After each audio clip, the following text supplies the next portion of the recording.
Hello guys, welcome to our YouTube channel study with M.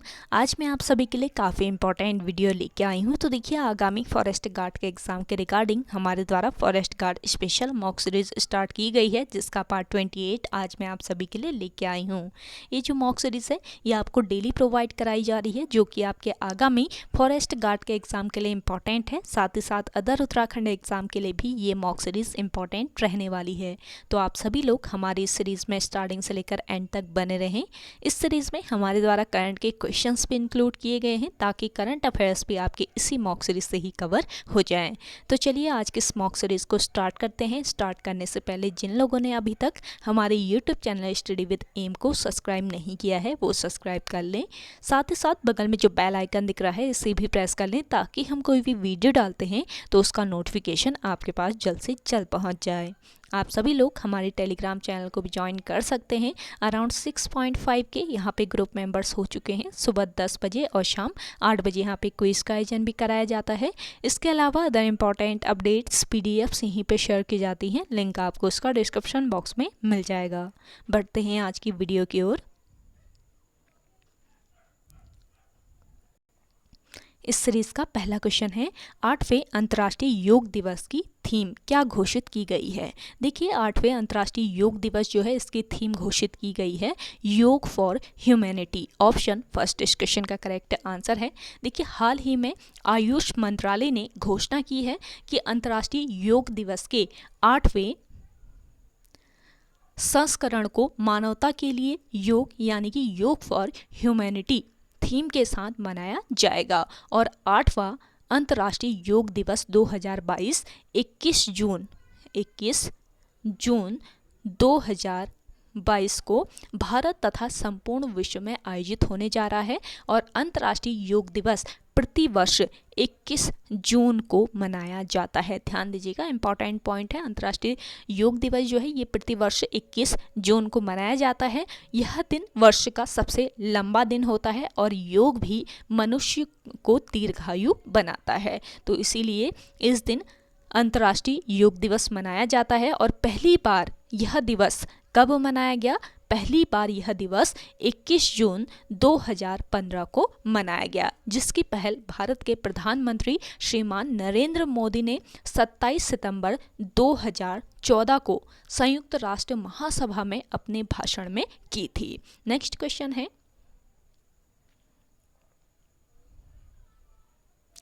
भारतीय भूवैज्ञानिक सर्वेक्षण के अनुसार भारत का सबसे बड़ा स्वर्ण भंडार कहाँ मिला है।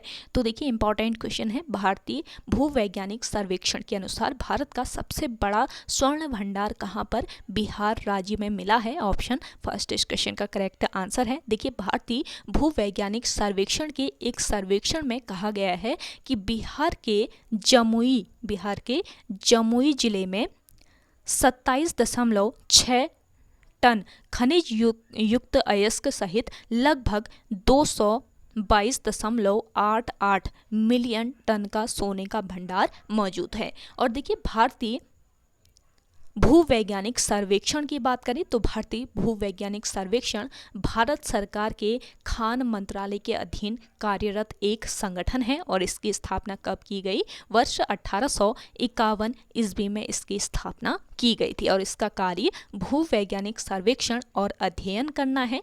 और इस तरह के दुनिया के सबसे पुराने संगठनों में से ये एक संगठन है। और इसके मुख्यालय की बात करें, कहाँ पर इसका मुख्यालय है? कोलकाता में इसका मुख्यालय है। तो इंपॉर्टेंट क्वेश्चन है, करंट से रिलेट करके क्वेश्चन पूछा जा सकता है आपका। भारतीय भूवैज्ञानिक सर्वेक्षण के अनुसार भारत का सबसे बड़ा जो स्वर्ण भंडार मिला है ये बिहार राज्य में मिला है। नेक्स्ट क्वेश्चन देखिएगा, पैलरगोनियम ग्रेवियोलेंस किसका वानस्पतिक नाम है। देखिए, आपका पैलरगोनियम ग्रेवियोलेंस जो वानस्पतिक नाम है ये किसका है? ये जिरेनियम का है। ऑप्शन सेकंड इस क्वेश्चन का बिल्कुल राइट आंसर हो जाएगा। देखिए, जिरेनियम जो है ये अफ्रीकी मूल का एक शाखीय सुगंध युक्त पौधा है। कहाँ का ये मूल पौधा है ये भी आपको पता रहना चाहिए। तो अफ्रीकी मूल का एक शाकीय सुगंध युक्त पौधा है जिरेनियम, और इसे गुलाब युक्त जिरेनियम भी कहा जाता है। देखिए इसका मुख्य उत्पाद की बात करें कि इससे क्या बनाया जाता है, इसका मुख्य उत्पाद सुगंधित तेल है। सुगंधित तेल जो है इसका निर्माण इसी से ही किया जाता है, जिरेनियम से, जो इसकी पत्तियों से निकाला जाता है। जो सुगंधित तेल है वो जिरेनियम की पत्तियों से निकाला जाता है। नेक्स्ट क्वेश्चन देखिएगा, किसान रत्न सम्मान योजना किस वर्ष शुरू की गई? देखिए किसान रत्न सम्मान योजना ये शुरू की गई थी वर्ष 2010 में। ऑप्शन फर्स्ट इस क्वेश्चन का करेक्ट आंसर है। देखिए 2010 से शुरू की गई इस योजना के तहत कृषि एवं पशुपालन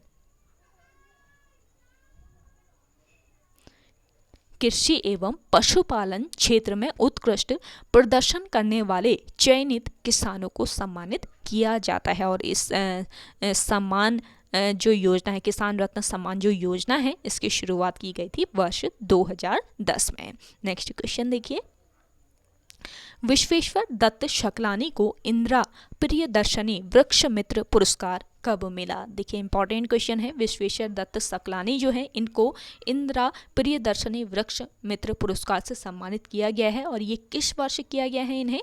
तो इसका राइट आंसर हो जाएगा वर्ष 1986 ईस्वी में विश्वेश्वर दत्त शकलानी को इंदिरा प्रियदर्शनी वृक्ष मित्र पुरस्कार से वर्ष 1986 में सम्मानित किया गया। देखिए अनन्य प्रकृति प्रेमी है ये विश्वेश्वर दत्त शकलानी, अनन्य प्रकृति प्रेमी, इसके अलावा वृक्ष मित्र पर्यावरण संरक्षक भी हैं। तो अनन्य प्रकृति प्रेमी, वृक्ष मित्र, पर्यावरण संरक्षण श्री शकलानी स्वाधीनता संग्राम सेनानी, टिहरी जन क्रांति के अमर शहीद नागेंद्र शकलानी के भाई हैं। आपने नाम सुना होगा नागेंद्र शकलानी, तो टिहरी जन क्रांति के अमर शहीद हैं नागेंद्र शकलानी, तो उनके भाई हैं विश्वेश्वर दत्त शकलानी। तो पर्यावरण के क्षेत्र में इनके उल्लेखनीय योगदान के लिए इन्हें वर्ष 1986 ईस्वी में इंदिरा प्रियदर्शनी वृक्ष मित्र पुरस्कार से सम्मानित किया गया था, और इन्हें उत्तराखंड का वृक्ष मानव भी कहा जाता है। इंपॉर्टेंट पॉइंट है, पूछा जा सकता है कि बताइए उत्तराखंड का वृक्ष मानव किसे कहा जाता है? तो किसे कहा जाता है? विश्वेश्वर दत्त शकलानी को। अगला क्वेश्चन देखिए,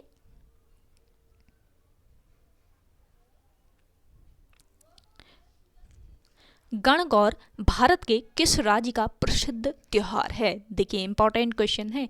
त्योहारों से, नृत्यों से इस तरीके से क्वेश्चन आयोग द्वारा पूछे जाते हैं, तो आपको ध्यान में रखना है कि गणगौर जो त्योहार है ये भारत के किस राज्य का प्रसिद्ध त्योहार है? तो देखिए इसका राइट आंसर हो जाएगा गणगौर त्योहार ये राजस्थान राज्य का प्रसिद्ध त्योहार है। ऑप्शन फर्स्ट बिल्कुल राइट आंसर हो जाएगा। देखिए गणगौर त्योहार ये किस माह में मनाया जाता है? चैत्र माह में। चैत्र माह में ये त्योहार मनाया जाता है। चैत्र माह के किस पक्ष में? शुक्ल पक्ष में।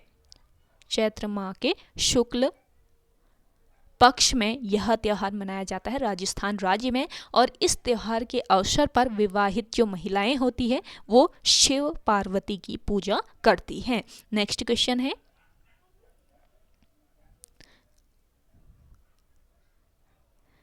कानपुर निम्न में से किस नदी के किनारे स्थित है? देखिए कानपुर जो है आपका ये किस नदी के किनारे? ये स्थित है गंगा नदी के किनारे। ऑप्शन सेकंड इस क्वेश्चन का करेक्ट आंसर है। कानपुर स्थित है गंगा नदी के किनारे। इसके अलावा ताप्ती नदी की बात करें तो ताप्ती नदी के किनारे कौन सा शहर स्थित है? सूरत। सूरत जो है ये ताप्ती नदी के किनारे स्थित है। और आपके हुगली नदी की बात करें तो हुगली नदी के किनारे स्थित है आपका कलकत्ता। कलकत्ता स्थित है हुगली नदी के किनारे। जबकि साबरमती नदी की बात करें तो साबरमती नदी के किनारे स्थित है आपका अहमदाबाद। तो इन पॉइंट को भी आप नोट डाउन कर लीजिए, इंपॉर्टेंट है, पूछे जा सकते हैं कौन सा शहर किस नदी के किनारे स्थित है। अहमदाबाद स्थित है आपके साबरमती नदी के किनारे। और आपसे पूछा जाए कि अगर बताइए कि लखनऊ किस नदी के किनारे स्थित है, तो लखनऊ आपके गोमती नदी के किनारे स्थित है। यहाँ आपकी गोमती नदी के किनारे कौन सा नगर स्थित है पूछ लिया जा सकता है, तो लखनऊ जो है ये गोमती नदी के किनारे स्थित है। और आपका रामगंगा नदी के किनारे कौन सा नगर है? रामगंगा के किनारे है मुरादाबाद। और आपका देखिए कटक जो है कटक स्पेशली आयोग द्वारा कटक ही पूछा जाता है। कटक बताइए किस नदी के किनारे स्थित है, तो कटक है आपके किस नदी के, महानदी के किनारे स्थित है। और कटक में एक केंद्र भी स्थित है जिसका नाम क्या है, चावल अनुसंधान केंद्र। इंपॉर्टेंट पॉइंट बनता है कि बताइए चावल अनुसंधान केंद्र कहाँ पर स्थित है, तो कटक में स्थित है। और चावल अनुसंधान केंद्र किस नदी के किनारे स्थित है, ये भी क्वेश्चन बन सकता है, तो आपको ध्यान में रखना है महानदी के किनारे स्थित है चावल अनुसंधान केंद्र, जो कि कटक में स्थित है। इसके अलावा बद्रीनाथ की बात करें, बद्रीनाथ आपके किस नदी के किनारे स्थित है, अलकनंदा नदी के किनारे स्थित है बद्रीनाथ। दिल्ली की बात करें, दिल्ली जो है, दिल्ली पूछा जा सकता है कि दिल्ली किस नदी के किनारे है बताइए, तो यमुना नदी के किनारे है दिल्ली आपका। इसके अलावा श्रीनगर की अगर हम बात करें, श्रीनगर ये किस नदी के किनारे, झेलम नदी के किनारे स्थित है श्रीनगर। और उज्जैन की बात करें तो उज्जैन, ध्यान रखिएगा उज्जैन भी पूछा जाता है, तो उज्जैन आपके किस नदी के किनारे, शिप्रा नदी के किनारे स्थित है। इसके अलावा नासिक जो है वो गोदावरी नदी के, हरिद्वार तो आप सभी को पता है गंगा नदी के किनारे स्थित है, और प्रयागराज जो है ये संगम नदी के किनारे स्थित है। तो इन सभी पॉइंट को भी आप ध्यान रखिएगा, काफ़ी इंपॉर्टेंट है आपके आगामी एग्जाम के लिए। एक क्वेश्चन से रिलेट करके आपको काफ़ी क्वेश्चन यहाँ पे बता दिए जाते हैं जो कि आपके आगामी एग्जाम के लिए इंपॉर्टेंट है। सेशन पसंद आ रहा है तो आपको लाइक कर लीजिए। जिन लोगों ने अभी भी हमारी YouTube channel study with M को सब्सक्राइब नहीं किया है वे लोग ज़रूर सब्सक्राइब कीजिए, और इस सेशन को ज़्यादा से ज़्यादा शेयर कीजिएगा अपने दोस्तों के साथ, अपने व्हाट्सएप ग्रुप्स में। डेली आपको ये सेशन प्रोवाइड कराया जा रहा है जो कि आपके आगामी फॉरेस्ट गार्ड के एग्ज़ाम के लिए काफ़ी इंपॉर्टेंट रहने वाला है। साथ ही साथ अब आपका उत्तराखंड पुलिस का जो फिजिकल है वो भी लगभग आधा हो चुका है, थोड़े ही टाइम बाद इसका रिटर्न भी आयोग के द्वारा करा दिया जाएगा, तो उत्तराखंड पुलिस वाले भी आप इस सीरीज़ को फॉलो कर सकते हैं। तो आप सभी लोग एंड तक बने रहिएगा हमारी इस सीरीज़ में, काफ़ी इंपॉर्टेंट ये सीरीज़ है। डेली आपको रात को 8 बजे ये सीरीज़ देखने को मिल जा रही है। तो देखिए अगला क्वेश्चन है आपका, तिल्लाना किस नृत्य की प्रस्तुति शैली है। तिल्लाना जो है ये किस नृत्य की प्रस्तुति शैली है, इसका राइट आंसर हो जाएगा भरतनाट्यम। ऑप्शन 3 इस क्वेश्चन का बिल्कुल राइट आंसर है। देखिए भरतनाट्यम के तिल्लाना शैली में नारी सौंदर्य का प्रदर्शन किया जाता है, नारी सौंदर्य का इसमें प्रदर्शन मिलता है, नारी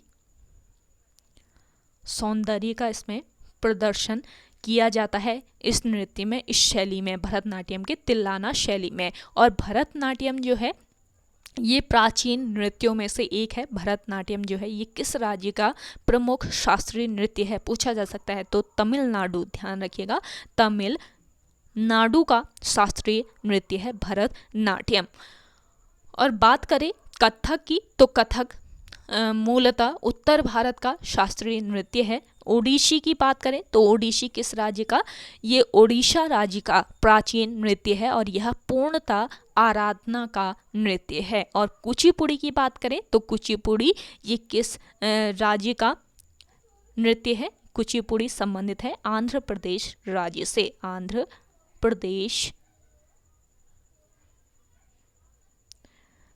प्रदेश राज्य का ये नाट्य नृत्य है कुचिपुड़ी। तो इन नृत्यों को आप ध्यान में रखिए, काफ़ी इंपॉर्टेंट क्वेश्चन है आपके आगामी एग्जाम के लिए। नृत्यों से अक्सर आयोग द्वारा क्वेश्चन पूछे जाते हैं। अगला देखिएगा, अलमाटी बांध किस नदी व राज्य में बनाया गया है। आपको बताना है कि अलमाटी बांध किस नदी पर है और किस राज्य में स्थित है।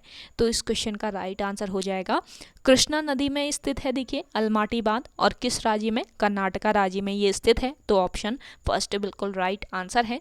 देखिए लाल बहादुर शास्त्री बांध, इसी को ही अलमाटी बांध के नाम से भी जाना जाता है। लाल बहादुर शास्त्री जो बांध है इसको अलमाटी बांध के नाम से भी जाना जाता है, और भारत के कर्नाटक राज्य में कृष्णा नदी पर यह एक जल विद्युत परियोजना है जो कि जुलाई 2005 में पूरी हुई थी। इसका निर्माण कार्य जुलाई 2005 में पूरा हुआ था, और इस बांध का लक्ष्य वार्षिक विद्युत उत्पादन, इस बांध का लक्ष्य वार्षिक विद्युत उत्पादन कितना है, 560 मेगा यूनिट है। अगला क्वेश्चन देखिएगा, और देखिए कृष्णा नदी की बात कर लेते हैं। कृष्णा नदी कहाँ से निकलती है, तो ये भी ध्यान में रखना है आपको। इसका उद्गम होता है महाबलेश्वर से। महाबलेश्वर से कृष्णा नदी का उद्गम होता है। कृष्णा नदी भारत की ये चौथी सबसे बड़ी नदी है और दक्षिण भारत की दूसरी सबसे बड़ी नदी है कृष्णा नदी। इसकी लंबाई जो है प्रायः 1400 किलोमीटर है और यह दक्षिण पूर्व राज्य महाराष्ट्र, कर्नाटक, तेलंगाना, आंध्र प्रदेश में बहती हुई बंगाल की खाड़ी में जाकर गिरती है। और इस नदी पर 2 जलप्रपात भी स्थित हैं। ध्यान दीजिएगा, पूछा जा सकता है, ये भी यहाँ से भी पूछा जा सकता है आपका क्वेश्चन, कौन कौन से जलप्रपात स्थित हैं कृष्णा नदी पर। यहाँ आपका पूछ लिया जाए कि बताइए ये जलप्रपात किस नदी पर स्थित है, तो आपको पता रहना चाहिए। तो 2 जलप्रपात कौन कौन से हैं, एक है आपका शिव समुद्रम जलप्रपात, ये भी आपके कृष्णा नदी पर ही स्थित है। और दूसरा है आपका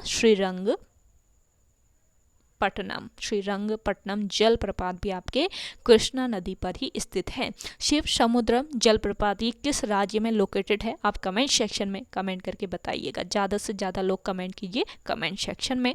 अगला देखिएगा, भारतीय प्रौद्योगिकी संस्थान IIT रुड़की में ड्रोन रिसर्च सेंटर की स्थापना किस वर्ष की गई। देखिए भारतीय प्रौद्योगिकी संस्थान IIT रुड़की में ड्रोन रिसर्च सेंटर जो है इसकी स्थापना की गई थी वर्ष 2021 में। ऑप्शन 4 इस क्वेश्चन का बिल्कुल राइट आंसर हो जाएगा। देखिए ड्रोन रिसर्च सेंटर को स्थापित करने का जो मुख्य उद्देश्य है वो ड्रोन की क्षमता को बेहतर व शोध कार्यों को प्रोत्साहन करना तथा साथ ही साथ समाज के लिए उसे उपयोगी बनाना है। देखिए भारतीय प्रौद्योगिकी संस्थान की स्थापना की बात करें तो इसकी स्थापना कहाँ पर, रुड़की में इसकी स्थापना की गई वर्ष 1887 ईस्वी में। और यह भारत और एशिया का प्रथम व सबसे पुराना इंजीनियरिंग कॉलेज है। वर्ष 1854 ईस्वी में इसका नाम बदलकर Thomason college of civil engineering रखा गया और फिर स्वतंत्रता के बाद इसके नाम में परिवर्तन करके थॉमसन कॉलेज ऑफ इंजीनियरिंग इसका नाम किया गया। और वर्ष 1949 ईस्वी में, ध्यान दीजिएगा, वर्ष 1949 ईस्वी में इसे विश्वविद्यालय का दर्जा देकर इसका नाम रुड़की विश्वविद्यालय रखा गया। इसको विश्वविद्यालय का दर्जा कब मिला था, वर्ष 1949 ईस्वी में। और वर्ष 2001 में इसको IIT का दर्जा प्राप्त हुआ था। तो भारतीय प्रौद्योगिकी संस्थान IIT रुड़की जो है यहाँ पर ड्रोन रिसर्च सेंटर की स्थापना की गई है। किस वर्ष की गई, वर्ष 2021 में। तो करंट से रिलेट करके यहाँ से क्वेश्चन बन सकता है आयोग के द्वारा। 2021 और 22 के जो करंट अफेयर्स हैं वो तो आप देख ही लीजिए, क्योंकि ये आपके आगामी एग्जाम के लिए काफ़ी हेल्पफुल रहने वाला है। महात्मा गांधी ने अनासक्ति योग टीका कहाँ लिखी थी। देखिए महात्मा गांधी ने अनासक्ति योग टीका ये कहाँ पर लिखी, इसका राइट आंसर हो जाएगा कौसानी में। ऑप्शन 3 इस क्वेश्चन का करेक्ट आंसर है। देखिए कौसानी जो है ये बागेश्वर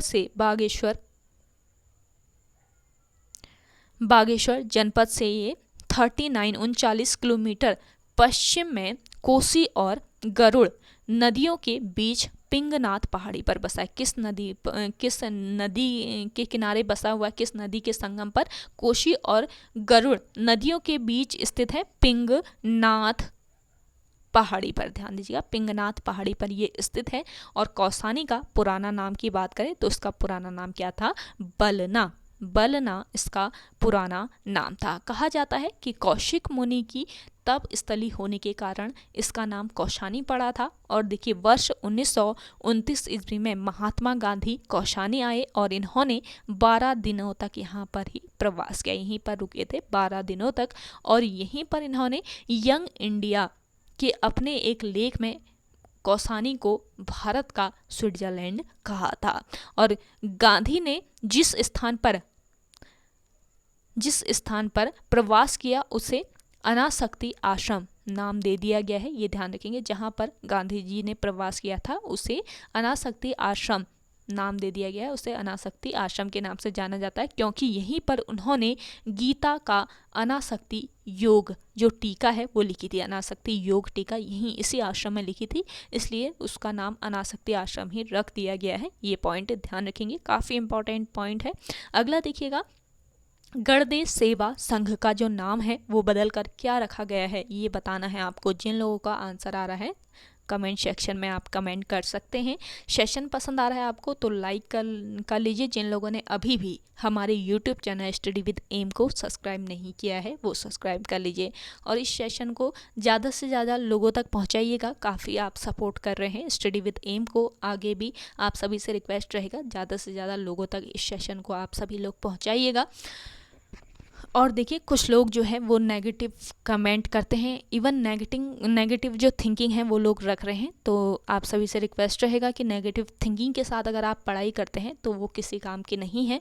तो जो भी लोग नेगेटिव कमेंट कर रहे हैं उनसे रिक्वेस्ट रहेगा मेरा कि आप नेगेटिव कमेंट मत कीजिएगा। चलिए, अगला है आपका गणदेश सेवा संघ का नाम बदलकर क्या रखा गया है। देखिए, गणदेश सेवा संघ जो है इसका नाम बदलकर क्या रख दिया गया है, इसका राइट आंसर हो जाएगा हिमालय सेवा संघ। देखिए, काफ़ी मेहनत लगती है आपको इस सीरीज़, ये एक एक क्वेश्चन एक एक पॉइंट आपको यहाँ पे समझाया जाता है ताकि आपसे आयोग कोई भी क्वेश्चन पूछे तो आप वहाँ पे करेक्ट करके आए। तो कुछ लोग होते हैं कि उन लोगों को जो आगे बढ़ता है तो पीछे टांग खींचने की होती है, तो ऐसे थिंकिंग आप सभी लोग मत पालिए, क्योंकि देखिए आपको आगे बढ़ना है तो किसी की टांग खींच के आगे बढ़ने से कोई फ़ायदा नहीं होता है। तो जो लोग भी नेगेटिव हैं, सभी से नहीं कह रही हूँ मैं, जो लोग भी नेगेटिव थिंकिंग वाले हैं, स्पेशली जो नेगेटिव कमेंट करते हैं चैनल पर आके, उन सभी से रिक्वेस्ट रहेगा मेरा कि आइंदा आप नेगेटिव कमेंट मत कीजिएगा।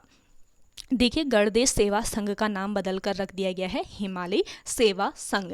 देखिए, वर्ष 1938 ईस्वी में पृथक राज्य की मांग हेतु, ये आपका क्वेश्चन है ना जो काफ़ी इंपॉर्टेंट है। देखिए, कल वाहन चालक का एग्ज़ाम हुआ था, जिन लोगों का होगा उन लोगों को पता होगा, उसमें गणदेश सेवा संघ से रिलेट करके एक क्वेश्चन पूछा था आयोग ने। तो आपको आने वाले एग्ज़ाम के लिए भी आपको इसमें ध्यान रखना है कि ये क्वेश्चन इंपॉर्टेंट हो सकता है, क्योंकि किस तरीके का पैटर्न हो रहा है आयोग का वो आपको ध्यान में रखना है। कल वाहन चालक का एग्ज़ाम था, लेकिन जो पेपर का लेवल था थोड़ा हाई लेवल का था। तो आगामी एग्ज़ाम के लिए भी आप सभी लोग अभी से प्रिपेयर रहिएगा। काफ़ी इम्पॉर्टेंट आपको यहाँ पे एक एक पॉइंट इसीलिए समझाया जाता है ताकि कोई भी आयोग किसी भी तरीके से घुमा फिरा कर आपके क्वेश्चन अगर आपसे पुट अप करता है तो आप करेक्ट करके आएँ। तो गणदेश सेवा संघ से रिलेट करके क्वेश्चन कल के पेपर में पूछा गया था। क्या एग्जैक्ट क्वेश्चन तो मेरे को याद नहीं है, लेकिन गणदेश सेवा संघ से रिलेट करके और एक वीर चंद सिंह गढ़वाली से संबंधित एक क्वेश्चन पूछा गया था। तो दोनों ही क्वेश्चन आपके आगामी एग्जाम के लिए भी इम्पोर्टेंट रहने वाले हैं। तो गणदेश सेवा संघ का नाम बदलकर हिमालय सेवा संघ कर दिया गया है। और वर्ष 1938 ईस्वी की बात करें तो वर्ष 1938 ईस्वी में पृथक राज्य की मांग हेतु श्रीदेव सुमन ने दिल्ली में, कहाँ पर, दिल्ली में गणदेश सेवा संघ नाम से एक संगठन बनाया था। कहाँ पर बनाया था? दिल्ली में बनाया था। कब बनाया था? वर्ष 1938 ईस्वी में बनाया था। और बाद में इस संगठन का नाम क्या कर दिया गया? हिमालय सेवा संघ इसका नाम कर दिया गया था। तो काफ़ी इंपॉर्टेंट पॉइंट रहते हैं, इनको आपको नोट कर लेना है।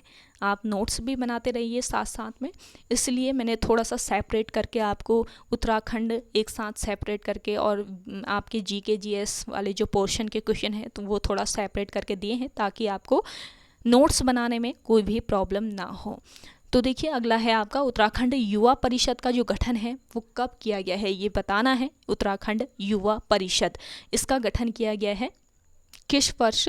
वर्ष 1976 ईस्वी में। ऑप्शन थर्ड इस क्वेश्चन का बिल्कुल राइट आंसर हो जाएगा। आप सभी लोग भी सपोर्ट कीजिए, साथ ही साथ आप सभी लोग कमेंट सेक्शन में कमेंट भी कीजिए अपना आंसर, जिन लोगों को आंसर आ रहा है। देखिए, आपको डेली 20 क्वेश्चन प्रोवाइड कराए जा रहे हैं। कोशिश कीजिए कि आप सभी लोग 20 क्वेश्चन का आंसर कमेंट सेक्शन में कमेंट कीजिए। तो देखिए, वर्ष 1976 में उत्तराखंड युवा परिषद का गठन किया गया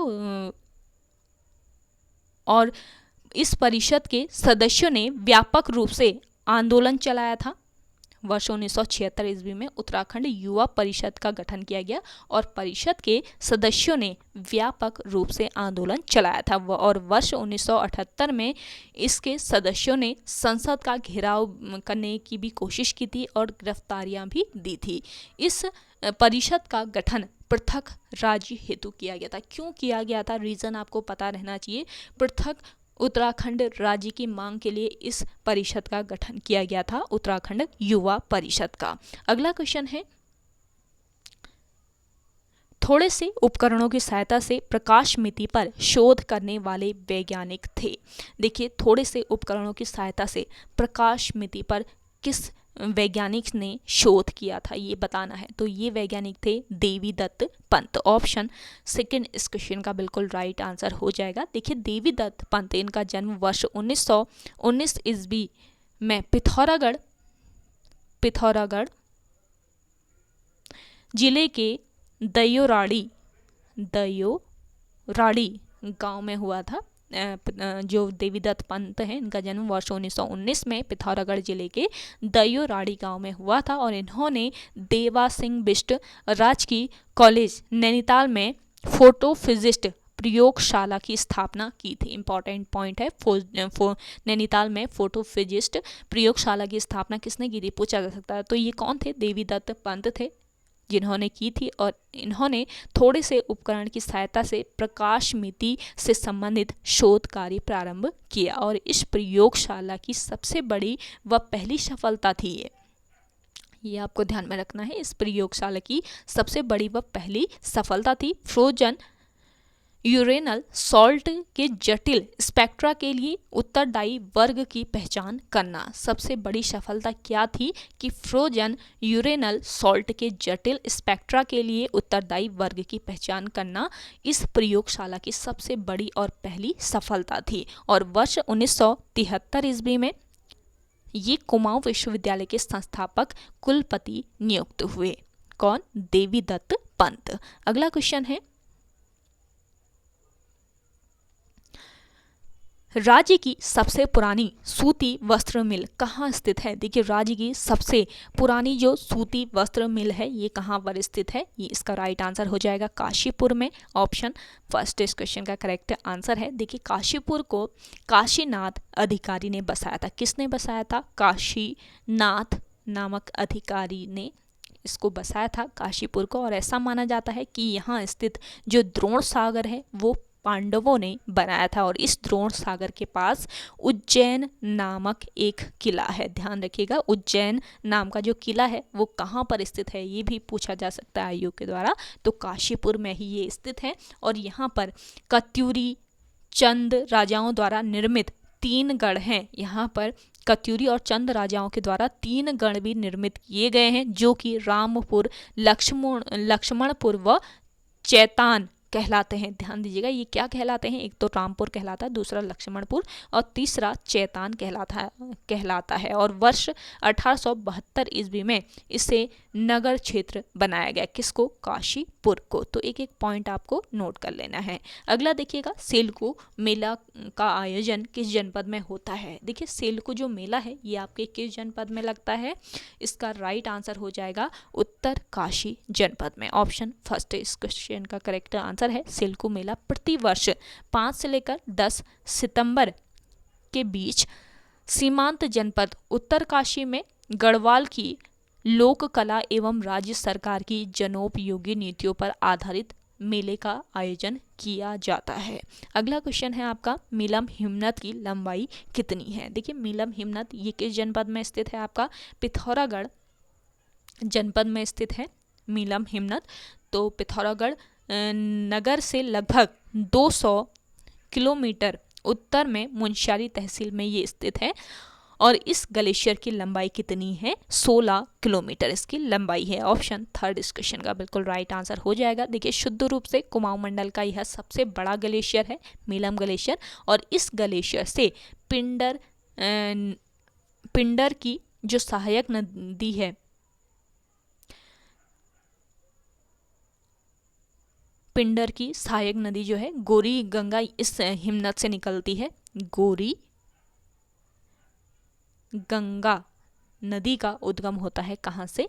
मीलम हिमनद से। ये आपको ध्यान में रखना है। अगला क्वेश्चन देखिएगा, मिश्रित वन खेती मॉडल किसने तैयार किया था? देखिए, मिश्रित वन खेती मॉडल ये तैयार किया था किसने?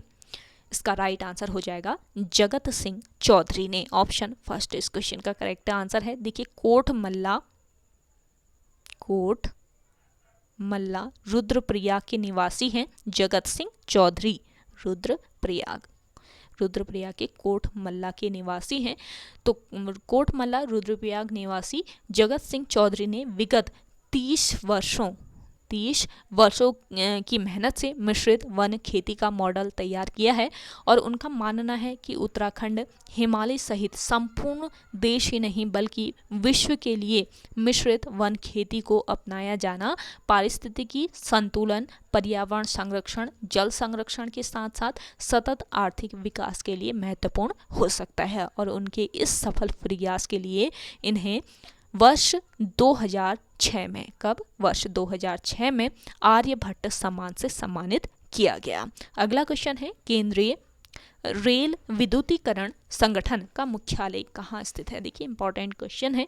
केंद्रीय रेल या रेलवे विद्युतीकरण संगठन, इसका मुख्यालय कहाँ पर स्थित है? इसका मुख्यालय है इलाहाबाद में। ऑप्शन सेकंड इस क्वेश्चन का राइट आंसर हो जाएगा। इलाहाबाद में इसका मुख्यालय है केंद्रीय रेलवे विद्युतीकरण संगठन का। और केंद्रीय रेल विद्युतीकरण संगठन ये पूरे भारतीय रेल नेटवर्क की विद्युतीकरण करने का प्रभारी है। ध्यान दीजिएगा, केंद्रीय रेल विद्युतीकरण संगठन जो है ये पूरे भारतीय रेल नेटवर्क की विद्युतीकरण करने का प्रभारी है और इसका मुख्यालय कहाँ पर? इलाहाबाद में स्थित है। देखिए, यह जो संगठन है ये वर्ष 1961 से एक महाप्रबंधक के नेतृत्व में कार्य कर रहा है। वर्ष 1961 से ये महाप्रबंधक के नेतृत्व में कार्य कर रहा है और अंबाला, भुवनेश्वर, चेन्नई, बेंगलोर, सिकंदराबाद, लखनऊ, कोलकाता, गोरखपुर और न्यू जलपाईगुड़ी में इसकी इकाइयां हैं। कहाँ कहाँ पर? अंबाला में, भुवनेश्वर में, चेन्नई में, बेंगलोर में, सिकंदराबाद में, लखनऊ में, कोलकाता में, गोरखपुर में और न्यू जलपाईगुड़ी में इसकी इकाइयां हैं। ये ध्यान रखेंगे। और इसकी स्थापना की अगर हम बात करें केंद्रीय रेल विद्युतीकरण संगठन की, तो 19 फरवरी 1957 ईस्वी को इसकी स्थापना की गई थी। नेक्स्ट क्वेश्चन देखिए, आज का ये सेशन आपको कैसा लगा? कमेंट सेक्शन में कमेंट करके जरूर बताइएगा और ज़्यादा से ज़्यादा आप सभी लोग सपोर्ट कीजिए स्टडी विद एम को और इस सेशन को ज़्यादा से ज़्यादा शेयर कीजिएगा अपने दोस्तों के साथ अपने व्हाट्सएप ग्रुप्स में। अगला देखिए, मदुरै का मीनाक्षी मंदिर किस शैली में बना है? देखिए, मीनाक्षी मंदिर जो है ये कहाँ पर स्थित है? मदुरै में स्थित है और ये किस शैली का? द्रविड़ शैली का मंदिर है। ऑप्शन फर्स्ट इस क्वेश्चन का करेक्ट आंसर है। देखिए, मीनाक्षी मंदिर जो है ये किस राज्य में पूछा जा सकता है? तो तमिलनाडु राज्य के मदुरै नगर में ये स्थित एक ऐतिहासिक मंदिर है और यह हिंदू देवता शिव एवं उनकी भार्या देवी पार्वती दोनों को ही समर्पित है। शिव और पार्वती दोनों को ही ये मंदिर समर्पित है। इसकी स्थापना की बात करें तो कब इसको स्थापित किया गया था? 17वीं शताब्दी में इसको स्थापित किया गया था और इसके निर्माणकर्ता यानी कि इसके निर्माता कौन थे? पांड्या राजा इसके निर्माता थे और मीनाक्षी देवी को पार्वती का अवतार माना जाता है। तो मीनाक्षी मंदिर ये कहाँ पर स्थित है? मदुरै में, तमिलनाडु राज्य के मदुरै में ये स्थित है। तो ये आपको ध्यान में रखना है। सारे ही पॉइंट आप नोट्स बनाते रहिएगा इस सेशन के और आपको किसी भी क्वेश्चन में कोई भी डाउट होता है तो आप कमेंट सेक्शन में कमेंट कर सकते हैं, आपका डाउट क्लियर करा दिया जाएगा। तो ओके गाइज, आज के सेशन में इतना ही। आई होप आपको आज का ये सेशन पसंद आया होगा। अगर आज का ये सेशन आपको पसंद आता है तो इस सेशन को लाइक कीजिएगा, शेयर कीजिए और जिन लोगों ने अभी भी हमारे YouTube channel study with M को सब्सक्राइब नहीं किया है वो सब्सक्राइब कर लीजिए। चलिए मिलते हैं एक नए इंटरेस्टिंग वीडियोस के साथ, तब तक के लिए धन्यवाद।